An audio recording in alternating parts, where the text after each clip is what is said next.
doesn't look good right now, but he'll have more information on that tomorrow. Anything on other guys, Carl? All day today, game time decision on all of those guys. All of those guys took part in parts of practice last week, and we're expecting all of them to be able to go this week. Justin Garrett strained a quad in the game, which he had before, and that's where had a hard time getting back and getting it loose again after he strained it early in the game. And so we'll get Justin back. Carl and Trey both expected back. And I think that was it on defense. Do you talked last week about I wanted the game to come down to the defense, have to make a stop, and it did come down to that Saturday with a whole bunch of freshmen on the field. What did that do for you, being able to come through with that situation? Well, it was one of the few bright spots, obviously, in the game. You made a couple stops when you needed to.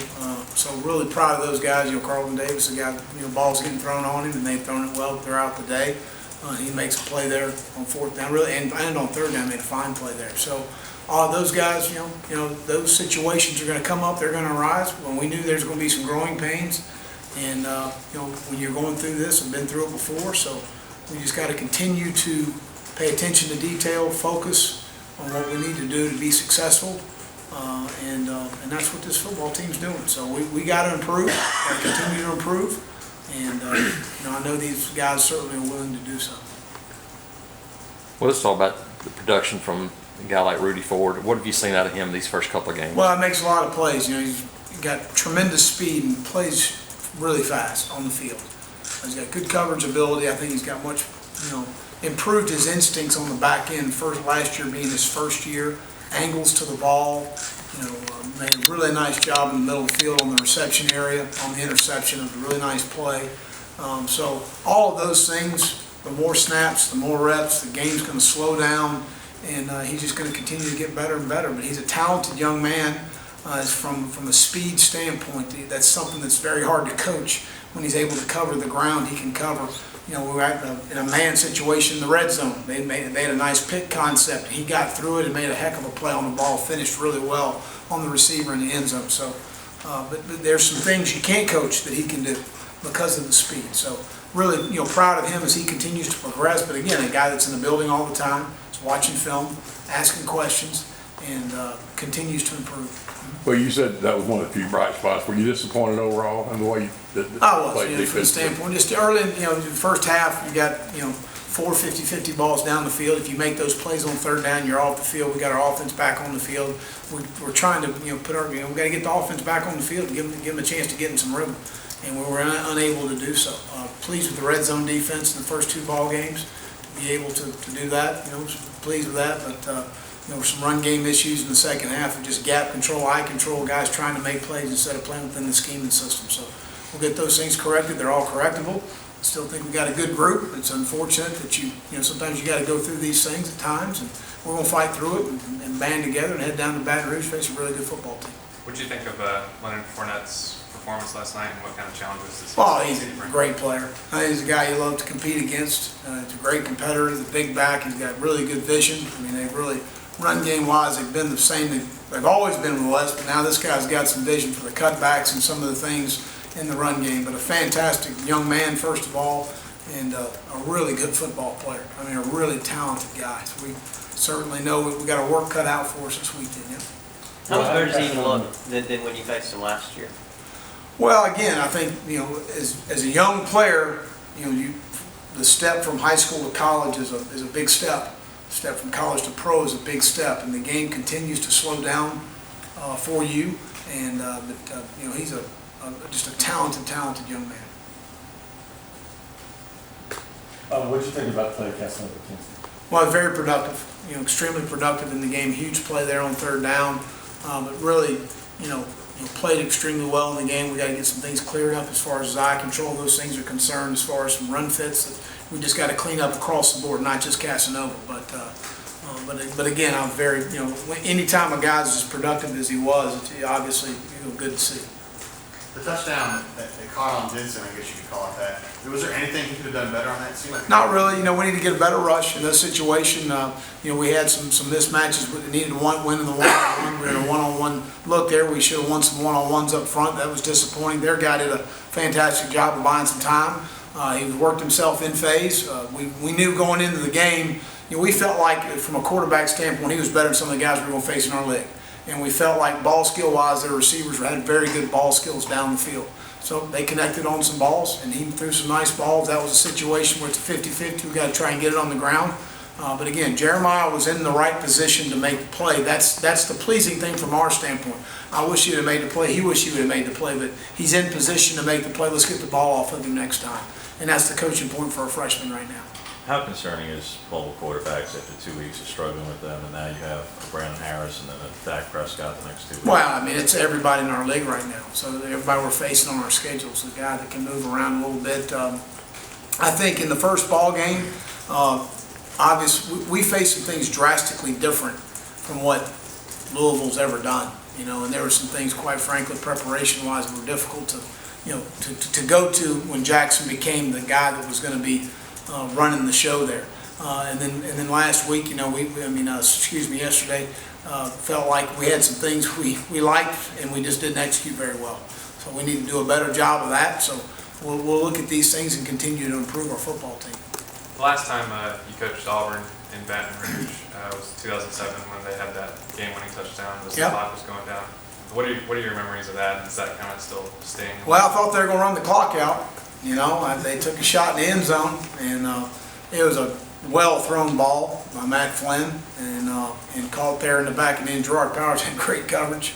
We were in I called a run pressure, thinking they were going to center the ball, trying to give them a bad snap, and they dropped back and threw the ball. They were coming out of the huddle there, and it was ticking down. I think if we had tipped it, clock may have run out there, but hey, give them credit. They took a shot in the end zone to try and win the game. I don't know. They were kind of on the fringe right there with the field goal kicker. They were in range. Still was a longer field goal. I don't remember the exact yard line.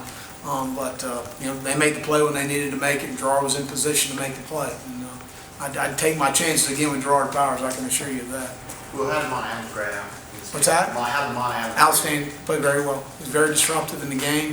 He and Dontavius continue to play well.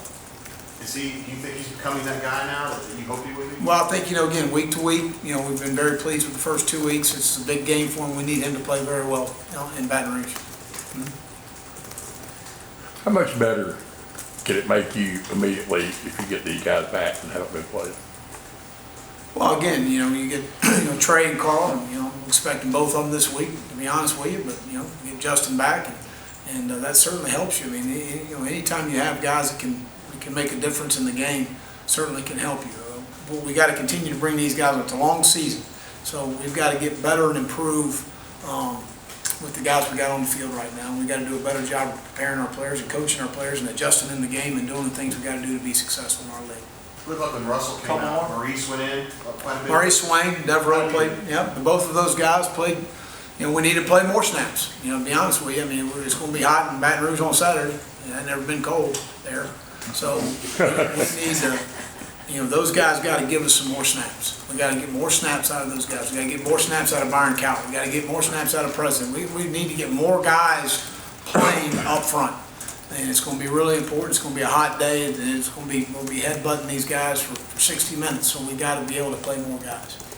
Well, I know it's very early. It's only 2 games, but you were expected to deliver immediately. That was Gus saying from the day he hired you. You inherited a defense that allowed 400 yards in 7 of 8 games. In 2 games there, you allowed 400 yards both games. You've had a hard time with third downs, and you can't get pass rush without Carl on the field. So what's changed thus far these 2 games in compared to last year for you? Well, again, I think it's, I'd rather be judged when the season's over. I think 2 games in is a little bit quick, but we're 2-0. Best thing about that is you got a chance to be 3-0. And that's what we look forward to, and starting opening our conference opener down in Baton Rouge. I think that from a standpoint of watching the tape, you see a lot of things that are very correctable that we need to improve on. Some of the issues we had from the first game, from a coach's perspective, were corrected or played much better going into this past game. And coming out of the film, we arose some other issues we've got to continue to deal with. And some of that is youth. Some of that is inexperience, and some places that may have been a player that's been in the program but hasn't played as much.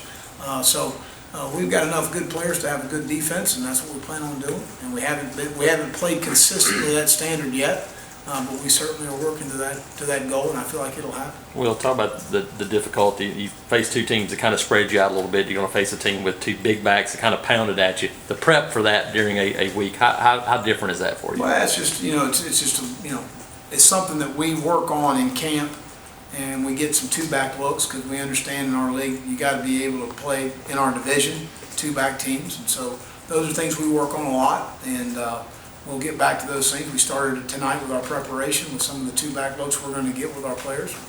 I feel comfortable about our preparation. They didn't throw the ball a whole lot Saturday, but don't they have some pretty good receivers? Well, they're extremely talented. Dupree and Durrell, those guys outside can really run on the top end, really good ball skills. Because of having to outnumber them in the run game, they're going to create some one-on-ones, and those guys certainly can finish down the field. As far as the guy you are today, Will, I mean, the years you spent at LSU working for Nick and becoming a coordinator there, how about what it meant to you kind of coming forward, what you learned there, and how important it was to you? Well, I really enjoyed my time there. Obviously we won a lot of games, but Carol and I love living in Baton Rouge and the people, and still have a bunch of friends there.